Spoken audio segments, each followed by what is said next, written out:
ರೈತ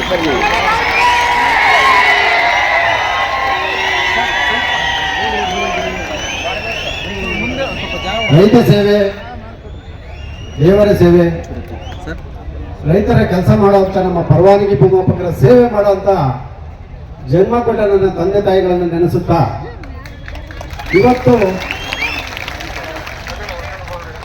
23 ವರ್ಷ 24 ವರ್ಷದಿಂದ ಸತತವಾಗಿ ನಾವು ಇಲಾಖೆಯಲ್ಲಿ ಕೆಲಸ ಮಾಡ್ತಾ ಇದ್ದೀವಿ. ನಮಗೂ ಕೂಡ ಜೀವನ ಇದೆ, ಸಂಸಾರ ಇದೆ. ನೀವು ಯಾವುದು ಇಲಾಖೆಯಲ್ಲಿ ಒಂದು ವ್ಯವಸ್ಥಿತವಾದ ರೀತಿಯಲ್ಲಿ ಒಂದು ಅವಕಾಶ ಕೊಟ್ಟಿದ್ದೀರಾ ನಮಗೆ ಜೀವನ ಮಾಡ್ಕೊಳ್ಳೋದಕ್ಕೆ. ಒಂದು ಶಿಸ್ತಿದೆ, ಇಲಾಖೆದೇ ಆದ ಒಂದು ಶಿಸ್ತಿದೆ, ಇಲಾಖೆದೇ ಆದ ಒಂದು ತರಬೇತಿ ಇದೆ.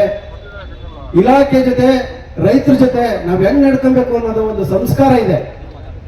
ಈ ಸಂಸ್ಕಾರ ಕೊಟ್ಟು ಇಷ್ಟು ಸೇವೆ ಸಲ್ಲಿಸ್ಕೊಂಡು ಇಷ್ಟೆಲ್ಲ ಮಾಡಿದ್ರು ನಮ್ಮ ಕರ್ನಾಟಕದಾದ್ಯಂತ ಪ್ರತಿ ಮೂಲೆನೂ ಅಳತೆ ಮಾಡಿದ್ದೀವಿ, ಸೇವೆ ಮಾಡಿದ್ದೀವಿ. ಯೋಜನೆಗಳನ್ನ ಏನು ಕಳಿಸಿದಿರ, ನೀವು ಕೊಟ್ಟಿದ್ದೀರಾ ನಮಗೆ, ಅದನ್ನೆಲ್ಲ ಸಕ್ಸಸ್ ಮಾಡಿದ್ದೀವಿ. ಇಷ್ಟೂ ಜನ ಏನಿದೆ ಇಡೀ ಕರ್ನಾಟಕದಾದ್ಯಂತ ಕಾಲಿಕ್ಕಿದ್ದೀವಿ.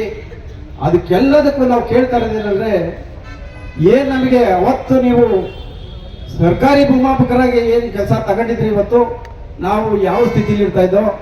ಆದರೆ ಇವತ್ತು ನಮ್ಮ ಪರವಾನಗಿ ಭೂಮಾಪಕರಾಗಿ ಇವತ್ತು ಕೆಲವೊಂದು ನಿಯಮಗಳನ್ನ ತಿದ್ದುಪಡಿ ಮಾಡಿ ನಮ್ಮನ್ನ ಜೀತದಾಳುಗಳಂತ ಏನು ಮಾಡಿದಿರಾ, ಈ ಜೀತ ಮುಕ್ತಿ ಮಾಡಿ ನಮಗೆ ಸಮಾನ ಕೆಲಸಕ್ಕೆ ಸಮಾನ ವೇತನ ಅಥವಾ ಒಂದು ಬಾರಿ ವಿಶೇಷ ನೇಮಕಾತಿ ಅಡಿಯಲ್ಲಿ ನಮ್ಮನ್ನ ಸಕ್ರಮ ಮಾಡಿಕೊಳ್ಳಿ ಅಂತ ನಾವು ಸರ್ಕಾರಕ್ಕೆ ಬೇಡಿಕೆ ಇಟ್ಟಿದ್ವಿ. ಆ ನಿಟ್ಟಿನಲ್ಲಿ ಸುಮಾರು ಸರಿ ನಾವು ಈ ಹೋರಾಟದ ಮುಖಾಂತರ ನಾವು ಬೇಡ್ಕಂತ ಬಂದಿದ್ದೀವಿ. ಯಾವುದೇ ನಾವು ವಿತರಿತವಾಗಿ ನಾವು ಯಾವುದು ಶಿಸ್ತು ಬಿಟ್ಟು ನಾವೇನು ಮಾಡಿಲ್ಲ. ಆದ್ರೂ ಕೂಡ ಎಲ್ಲೋ ನಮಗೆ ಮಲತಾಯಿ ದೋಣ ತರ ನಮಗೆ ನಮ್ಮ ವ್ಯವಸ್ಥೆ ನಡೀತಾ ಇದೆ. ಅದು ಇವತ್ತಿಗೆ ಕೊನೆ ಆಗ್ಬಿಡ್ಬೇಕು. ಯಾಕೆಂದ್ರೆ ಈ ನಮ್ಮ ಹೋರಾಟ, ಈ ನಮ್ಮ ಕೆಲಸ ಇಷ್ಟು ದಿನಗಳಲ್ಲಿ ನಮ್ಮ ಜೀವನನೇ ಕಳ್ಕೊಂಡಿದ್ದೀವಿ. ಎಷ್ಟೋ ನನ್ನ ಬ್ರದರ್ಸು ಕೈ ಕಾಲು ಕಳ್ಕೊಂಡಿದ್ದಾರೆ, ಇದ್ದಾರೆ ಇಲ್ಲಿ ಹೊರಗಡೆ ಎಲ್ಲ ಇದ್ದಾರೆ. ಎಷ್ಟೋ ಜೀವನ ಕಳ್ಕೊಂಡಿದ್ದಾರೆ. ಯಾವುದೇ ಭದ್ರತೆಯಿಂದ ಕೆಲಸ ಮಾಡಿದ್ದೀವಿ. ಯಾವುದಕ್ಕೆ ಅಂದ್ರೆ ಸರ್ಕಾರ ಕೊಟ್ಟಿದೆ, ಇಲಾಖೆ ನಮಗೆ ತಂದೆ ಸಮಾನ ಇದೆ, ನಮಗೊಂದು ಆಶ್ರಯ ಕೊಟ್ಟಿದೆ, ನಮ್ಗೆ ಜೀವನ ಮಾಡಕ್ಕೆ ಒಂದು ಅವಕಾಶ ಕೊಟ್ಟಿದೆ ಅಂತ. ಆದರೆ ಇಲಾಖೆ ಯಾಕೋ ನಮ್ಮ ಮೇಲೆ ಕನಿಕರ ಕಡಿಮೆ ಆಗಿ ನಾವು ಹೆಚ್ಚಿಗೆ ನಮ್ಮ ತಂದೆ ರೂಪದಲ್ಲಿರುವಂಥ ರೈತರು ನಾವು ಅವ್ರನ್ನ ರೈತರನ್ನೇ ನಾವು ಆಶ್ರಯ ಆಗಿ ನಾವು ಮಾಡಕೋತ್ರ ಆಗಿದೆ. ಇವತ್ತು ತಂದೆ ಮಕ್ಕಳು ಸಂಬಂಧ ಇದೆ ರೈತರಿಗೂ ಪರವಾನಗಿ ಭೂಮಾಪಕರಿಗೆ. ಅಚ್ಚರಿ ಇರಬೇಕಾಗಿತ್ತು, ಒಂದು ಇಲಾಖೆ ತಂದೆ ಸಮಾನವಾಗಿರ್ಬೇಕಾಯ್ತು. ಇಲಾಖೆನಲ್ಲಿ ನಮ್ಗೆ ಯಾಕೋ ಒಂಥರ ಎಲ್ಲೂ ನಮ್ಮನ್ನ ಒಂದು ಸ್ಥಿತಿಗತಿನಲ್ಲಿ ಇಟ್ಕೊಂಡಿಲ್ಲ. ಒಂದು ವ್ಯವಸ್ಥಿತವಾದ ಜೀವನ ನಡೆಸೋದಕ್ಕೆ ನಮ್ಮ ಕಡೆನೂ ಗಮನ ಕೊಡಿ ಅನ್ನೋದು ನಮ್ದು ಒತ್ತಾಯ ಆಗಿದೆ. ಎಷ್ಟೋ ಸಾರಿ ಸರ್ಕಾರದ ಕೊನೆಯ ಹಂತಕ್ಕೆ ಬಂದು ನಾವು ಫೇಲ್ಯೂರ್ ಆಗಿದ್ದೀವಿ.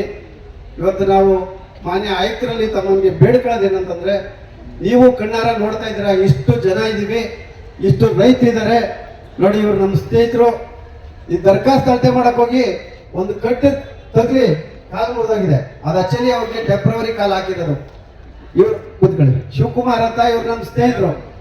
ಆಕ್ಚುಲಿ ಇವ್ರ ಪರಿಸ್ಥಿತಿ, ಮನೆ ಪರಿಸ್ಥಿತಿ ಒಂದ್ಸರಿ ಹೋಗಿ ನೋಡ್ಬೇಕು, ಇವ್ರ ಮಕ್ಕಳ ಪರಿಸ್ಥಿತಿ ಒಂದ್ಸರಿ ಹೋಗಿ ನೋಡ್ಬೇಕು. ಇಂಥ ನನ್ನ ಅಣ್ತಂದಿರ ಪರಿಸ್ಥಿತಿಗಳಂತೂ ಕಣ್ಣಲ್ಲಿ ನಾವು ನೋಡಕ್ಕಾಗಲ್ಲ. ಇವತ್ತು ನನ್ನ ಮೆತ್ತಗೆ ಮಾತಾಡ್ಬೇಕಾದ್ರೆ ದುಃಖ ಜಾಸ್ತಿ ಇದೆ. ಯಾಕಂದ್ರೆ ಮಾನ್ಯ ಆಯುಕ್ತರು ಹೊಸದಾಗಿ ಬಂದಿದ್ದಾರೆ. ಇಷ್ಟು ವರ್ಷ 23 ವರ್ಷ ಮಾಡದೇ ಇರೋ ಕೆಲಸ ಅವ್ರು ನಮಗೆ ಮಾಡಿಕೊಟ್ಟಿದ್ದಾರೆ. ಯಾಕೆಂದ್ರೆ 23 ವರ್ಷ ನಮ್ಮ ಕಡತನ ಸರ್ಕಾರ ತಿಳಿಸಿಲ್ಲ ನಮ್ಮ ಇಲಾಖೆನ. ಅಂಥದ್ದೊಂದು ಕೆಲಸ ಮಾಡಿದ್ರು ಪಾಪ, ಅವ್ರು ಹೊಸದಾಗಿ ಬಂದ್ರು. ಆದ್ರೆ ನಮಗೆ ನ್ಯಾಯ ದೊರಕಿಲ್ಲ. ಸರ್ಕಾರಗಳು ಆ ಕಡೆ ಈ ಕಡೆ ಆಗ್ತಾ ಇದ್ದಾರೆ. ಆದ್ರೆ ನಾವಿವತ್ತು ಮಾನ್ಯರಲ್ಲಿ ವಿನಂತಿ ಮಾಡ್ಕೊಳ್ಳೋದೇನಂತಂದ್ರೆ, ನಾವು ನೀವು ಯಾವ ಕೆಲಸ ಮಾಡಕ್ಕೂ ರೆಡಿ ಇದ್ದೀವಿ. ಈ ಸರ್ಕಾರ ಏನ್ ಕೊಡ್ತದ ಕಣ್ಗುತ್ತಿಗೆ ಕೆಲಸ ಮಾಡಕ್ ರೆಡಿ ಇದ್ದೀವಿ. ಯಾವುದೇ ಅಳತೆ ಕೊಳ್ಳಿ, ನಮ್ಮಲ್ಲೂ ಏನು ಸುಮ್ಮನೆ ಇರೋರಿಲ್ಲ. ಇಂಜಿನಿಯರ್ಸ್ ಇದ್ದಾರೆ, ಡಿಪ್ಲೊಮಾ ಓದರ್ಸ್ ಇದ್ದಾರೆ, ದೇವಸಿಂಗ್ ಯೂನಿವರ್ಸಿಟಿ ಆಗಿರೋರೆ. ಏನ್ ನಾಲೆಡ್ಜ್ ಬೇಕು ಅದಿದೆ, ಉಪಯೋಗ ಮಾಡ್ಕೊಳ್ರಿ. ಇವತ್ತು 6000 ಜನದ ಮಾನವ ಮೌಲ್ಯ ಏನಿದೆ ಇದನ್ನ ಉಪಯೋಗ ಮಾಡ್ಕೊಂಡು ನಮ್ಮ ರೈತರಿಗೆ ಅನುಕೂಲ ಮಾಡಿಕೊಟ್ರಿ ಅನ್ನೋದಕ್ಕಷ್ಟೇ ಹೋರಾಟ. ಈ ಹೋರಾಟದಲ್ಲಿ ನಾವು ಇದನ್ನ ಏನು ಹೋರಾಟ ಮಾಡಕ್ ಶಕ್ತಿ ಇಲ್ಲ. ಯಾಕೆಂದ್ರೆ ಎಲ್ಲ ಶಕ್ತಿ ಕಳ್ಕೊಂಡಿದೀವಿ. ನಮ್ಗೆ ಅವತ್ತೊಂದು ದಿವಸ ನೀವು ಅಧಿಕಾರ ಕೊಟ್ಟಾಗ, ಅವಕಾಶ ಕೊಟ್ಟಾಗ ನಮ್ಗೆ ಯೋಚನೆಗಳಿತ್ತು. ನಮ್ಗೆ ಕೊಟ್ಟರೆ ಅವಕಾಶದಲ್ಲಿ ಏನೆಲ್ಲ ನಮಗೆ ಕೊಟ್ಟರೆ ನಾಲೆಡ್ಜ್ ತರಬೇತಿ ಕೊಟ್ಟಿದ್ರೆ ಈ ತರಬೇತಿ ನೀವು ಉಪಯೋಗ ಮಾಡ್ಕೊಂಡು ನಾವು ರೈತರಿಗೆ ಏನು ಅದು ಮಾಡೋಣ ಇದು ಮಾಡೋಣ ರೀಸರ್ವೆ ಮಾಡೋಣ ಬೇರೆ ಬೇರೆ ವಿಧವಾದ ಸರ್ವೆಗಳು ಮಾಡೋಣ ಒಂದು ದಾಖಲಾತಿನ ನಮ್ಮ ಸರ್ಕಾರಕ್ಕೆ ಕೊಡೋಣ ಎಲ್ಲ ಅಲ್ಲಿವರೆಗೆ ನಾವು ಸೈನು ಇವೆಲ್ಲ ಈ ದೇವರುಗಳೆಲ್ಲ ಕಲಿತು ರೆಡಿ ಇದಾವೀಗ ಅರೆವತ್ತು ಚಾಲೂ ಮಾಡ್ರಿಪ್ಪ ಅಂದ್ರೆ 20 ಲಕ್ಷ ಸರ್ಜಿ ಒಂದ ತಿಂಗಳ ಗಂಡ ಮಕ್ಕಳು ತೆಗಿಸ್ತಾರೆ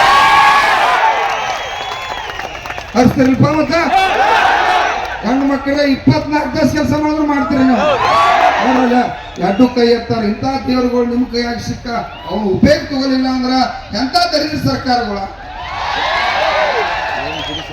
ನೋಡ್ರಿ ನಮಗೆ ಯಾರಿಗೂ ಭಯ ಇಲ್ಲ ಮುಖ್ಯಮಂತ್ರಿ ಏನು ಸೇವಾ ಮಾಡಬೇಕಾಗೈತಿ ಈ ರಾಜ್ಯದ ಮುಖ್ಯಮಂತ್ರಿ